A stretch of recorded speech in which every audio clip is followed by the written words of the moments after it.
Tapi analoginya buta agama, cintanya berlebihan tuh karena nggak disertai dengan pengetahuan. Betul. Sepakat. Iya kan? Betul. Misalnya kayak kalau misalnya kita bucin banget nih sama cewek sampai kayak langsung yakin banget semuanya kita rela ngelakuin, kita beliin mobil dan lain-lain. Karena pengetahuan kita nggak dikejar sama. Agama sering terjadi kayak gitu. Banget. Dan takdir selalu ditamengin. Banget. Dan gue sedih setiap gue ngeliat orang berkaca di balik takdir padahal he can do or she can do way more. Betul. Makanya kita sepakati dulu berarti itu bukan takdir kan ya.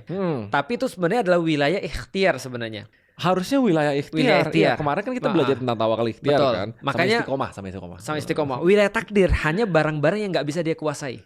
Yang dia nggak akan diminta pertanggungjawaban. Yang tadi bagian realitas yang nggak bisa diubah. Contoh misalnya.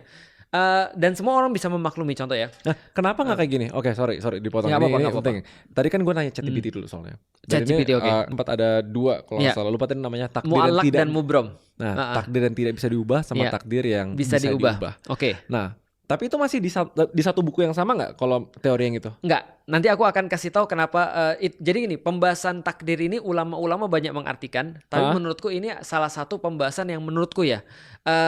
Nantinya akan menimbulkan masalah baru.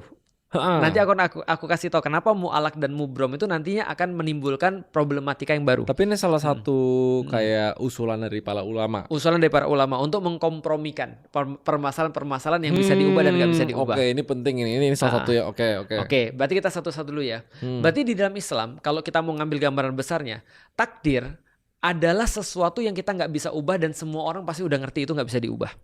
Semua orang bersepakat dengan sesuatu itu nggak bisa diubah. Contoh, kalau ada karyawan yang datang ke kantor lu, lalu kemudian bilang, lu kemana aja? Ini jam berapa? Jam 11. Lu waktu tanda tangan untuk kerja jam berapa? Jam 8 kan? Kenapa jam 11 baru datang? Dia bilang, udah takdir bos. Lu nggak percaya takdir bos? Lu bilang apa? Kalau gue jadi bosnya, gue bilang gini, takdir lu juga hari ini angkat kaki dari kantor ini. Ya kan? Kalau dia mau main takdir kita bisa main takdir dong. Ya, kan? Gitu ya, kita balas takdir juga kan. Kalau dia nggak terima loh, aku nggak terima. Emang salah gua apa? Ya udah takdir. Takdir. Nah gitu kan ya, kita bisa balas begitu. Iya, kita Uno reverse. Jadi kalau salah sekalian kan gitu kan ya. Nah tapi kalau ada sesuatu yang orang-orang semua tahu, contoh ya, kenapa lu datang jam 11? Dia bilang gini, mohon maaf, ibuku meninggal. Realitasnya nggak bisa diubah dong. Ibunya meninggal nih. Kita bilang, kenapa kamu masih masuk kantor? Pulang aja dulu. Ambil waktu. Urusin ibumu dulu. Karena kita semua sudah paham bahwa ini gak bisa diubah nih. Ibunya gak bisa hidup lagi. Kecuali kalau besoknya dia datang lagi, dia bilang ibunya mati lagi. Nah itu ngehe.